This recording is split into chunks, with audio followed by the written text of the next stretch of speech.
नमस्कार दोस्तों, मैं आपका अपना साथी मेघराज और आप सभी का स्वागत है आपके अपने यूट्यूब चैनल राज नोट्स पॉइंट में। दोस्तों, आज हम सेकंड ग्रेड के 14 नंबर टॉपिक के बारे में बात करने वाले हैं। इससे पहले हमने 13 टॉपिक यानी 13 क्लासें हैं वो अपलोड कर दी गई हैं।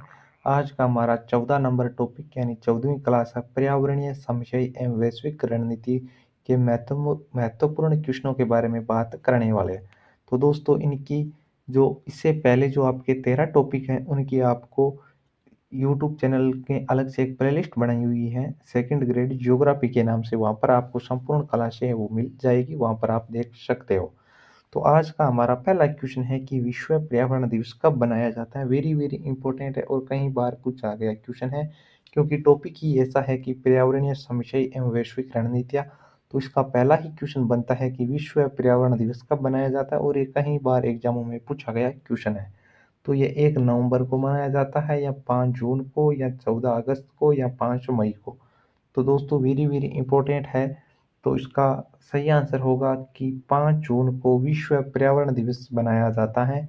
तो पहले में हमारा बी ऑप्शन है वो सही हो जाएगा। आपके कितने क्वेश्चन सही हो रहे हैं इसकी जानकारी आप कमेंट बॉक्स में ज़रूर लिखें, ताकि हमें पता चल सके कि आपके कितने क्वेश्चन है वो सही हो रहे हैं, और नेक्स्ट कौन से टॉपिक के एमसीक्यू या पीवाईक्यू आपके साथ साझा किए जाए आप कमेंट जरूर करें। नेक्स्ट क्वेश्चन हमारा है कि निम्न में से कौन सा अम्लीय वर्षा का कारण है। तो इनमें से कौन सा एक है जो कि अम्लीय वर्षा का कारण है। तो वो कार्बन मोनोऑक्साइड है या CO2 है या नाइट्रोजन ऑक्साइड है या सल्फर डाइऑक्साइड है। वेरी वेरी इंपॉर्टेंट है, क्योंकि ये क्वेश्चन ऐसे हैं जो आप अधिकतर है विद्यार्थी इसमें कंफ्यूज हो जाते हैं। तो मैं आपका कंफ्यूज दूर करने के लिए हम MCQ बेच है वो संपूर्ण सेकंड ग्रेड का निःशुल्क यूट्यूब पर हमारा अपलोड रहेगा। तो वहाँ पर जाकर आप संपूर्ण क्लासेस सेकंड ग्रेड के प्रथम प्रश्न पत्र की आप देख सकते हो। तो निम्न में से कौन सा अम्लीय वर्षा का कारण है। तो सल्फर डाइऑक्साइड है वो अम्लीय वर्षा का एक प्रमुख कारण है, इसलिए दूसरे में हमारा डी ऑप्शन है वो सही बैठ रहा है। तो दूसरे में हमारा डी ऑप्शन। नेक्स्ट बात करते हैं कि निम्न में से कौन सा देश पेरिस समझौते से अपना हाथ पीछे खींचना चाहता है। यानी ऐसा कौन सा देश है जो कि पेरिस समझौते से अपना हाथ है वो पीछा, मतलब वो देश है वो पीछे खिसकना चाहता है। तो वो कौन सा देश है। तो वो कनाडा है या ब्रिटेन है या नीदरलैंड है या USA है। तो निम्न में से कौन सा देश है जो पेरिस समझौते से अपना हाथ है वो पीछे खींचना चाहता है। तो इसका सही आंसर है वो USA होगा। यानी USA है वो पेरिस समझौते से अपना हाथ है वो पीछे खींचना चाहता है। यानी तीसरे में हमारा डी ऑप्शन है वो सही बैठ रहा है। नेक्स्ट बात करते हैं 4 नंबर क्वेश्चन के बारे में कि 1992 ईस्वी में पृथ्वी शिखर सम्मेलन कहाँ हुआ था। कि जो 1992 का पृथ्वी शिखर सम्मेलन है वो कहाँ पर हुआ था। वो क्योटो में हुआ था या हेग के अंदर हुआ था या स्टॉकहोम के अंदर हुआ था या रियो डी जेनेरो में हुआ था। तो 1992 का है तो वेरी वेरी इंपॉर्टेंट लगा लेना, क्योंकि ये कहीं बार सेकंड ग्रेड में भी पूछा गया क्वेश्चन है। तो वापस रिपीट हो सकता है, तो इस चीज़ का आपको ध्यान में रखना है। तो 1992 ईस्वी पृथ्वी शिखर सम्मेलन है वो रियो डी जेनेरियो में हुआ था।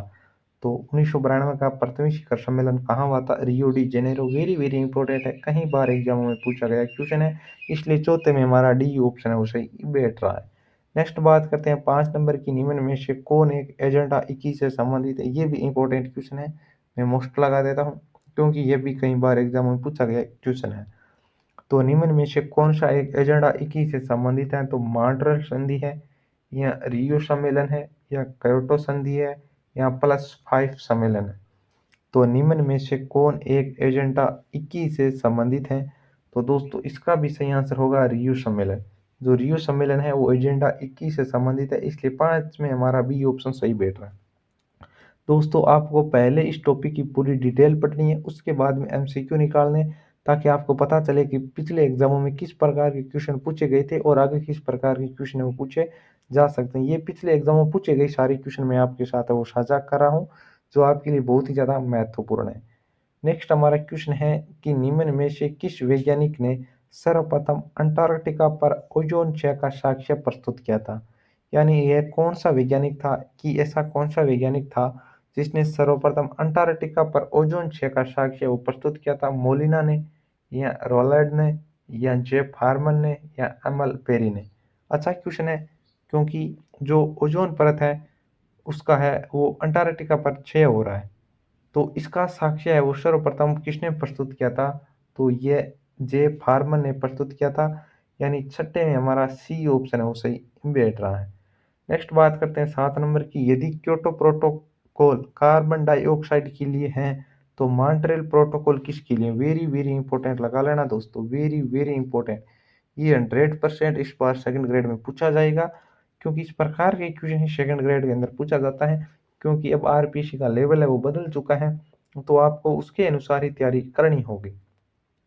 तो क्वेश्चन पूछा जा रहा है कि यदि क्योटो प्रोटोकॉल कार्बन डाइऑक्साइड के लिए है तो मॉन्ट्रियल प्रोटोकॉल किसके लिए है? तो मीथेन के लिए है या क्लोरोफ्लोरोकार्बन के लिए है या CO2 के लिए है या ओजोन के लिए?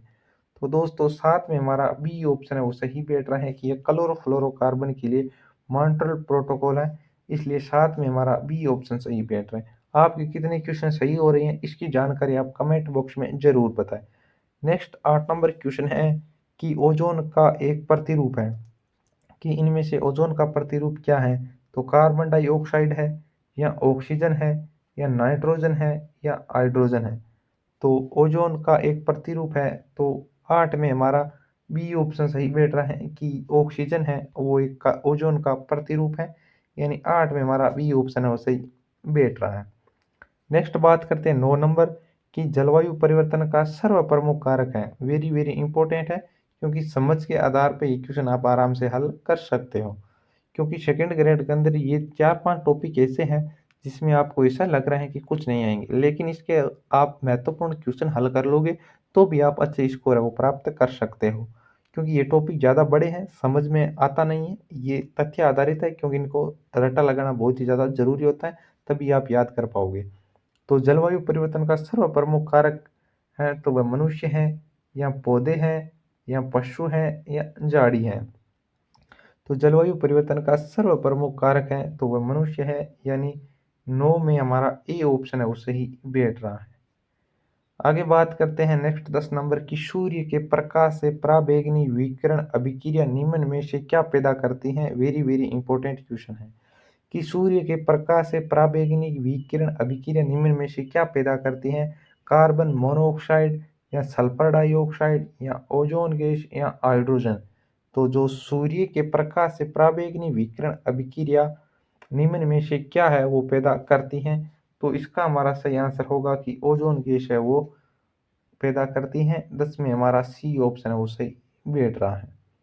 नेक्स्ट बात करते हैं 11 नंबर क्वेश्चन के बारे में, कि यदि पृथ्वी के वायुमंडल में ग्रीन हाउस गैस मौजूद न हो तो पृथ्वी के सतह का ओजोन औसत तापमान कितना हो जाएगा? वेरी वेरी इंपॉर्टेंट दोस्तों, इंपॉर्टेंट लगा लेना, क्योंकि ये क्वेश्चन पूछे जाने की पूरी पूरी संभावना है, और पिछले एग्जामों में ना जाने की कितनी बार क्वेश्चन है वो पूछा जा चुका है, कि यदि पृथ्वी के वायुमंडल में ग्रीन हाउस गैस मौजूद न हो तो पृथ्वी की सतह का औसत तापमान कितना हो जाएगा?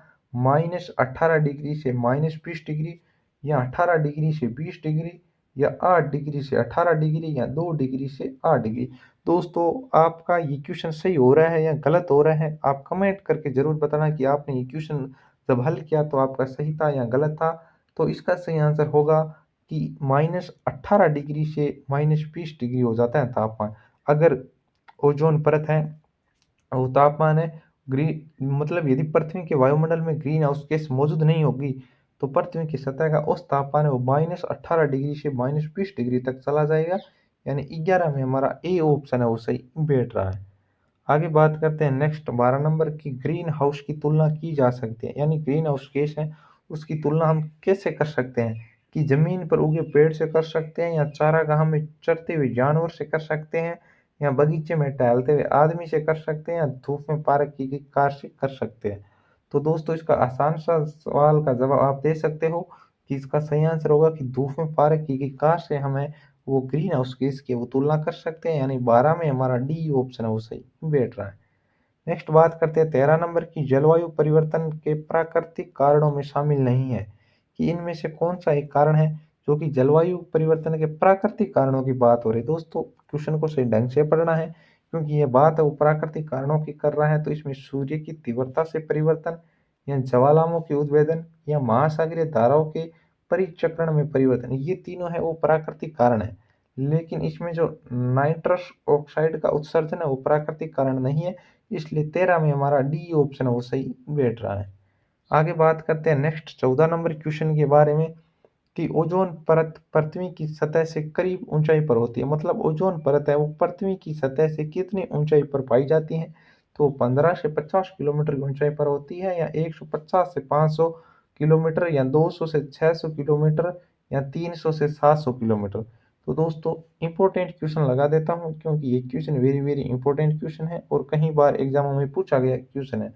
तो इसका सही आंसर होगा कि 15 से 50 किलोमीटर तक है वो ओजोन की है, वो ओजोन परत है वो पृथ्वी की सतह से करीब औसत ऊंचाई है वो 15 से 50 किलोमीटर, यानी 14 में हमारा ए ऑप्शन हो सही हो रहा है। आगे बात करते हैं 15 नंबर और आज का हमारा अंतिम क्वेश्चन है कि डेसिबल इकाई में जो प्रदूषण पाया जाता है वह है, मतलब डेसिबल है वो किसका से किसमें किसकी माप कर सकते हैं, वायु की या जल की या मृदा की या शोर की। मतलब जो शोर होता है ध्वनि उसमें हम डेसिबल में मापा जाता है, तो 15 में हमारा डी ऑप्शन सही बैठा। तो दोस्तों मिलते हैं नेक्स्ट वीडियो में जल्दी, तब तक बने रहिए, धन्यवाद साथियों।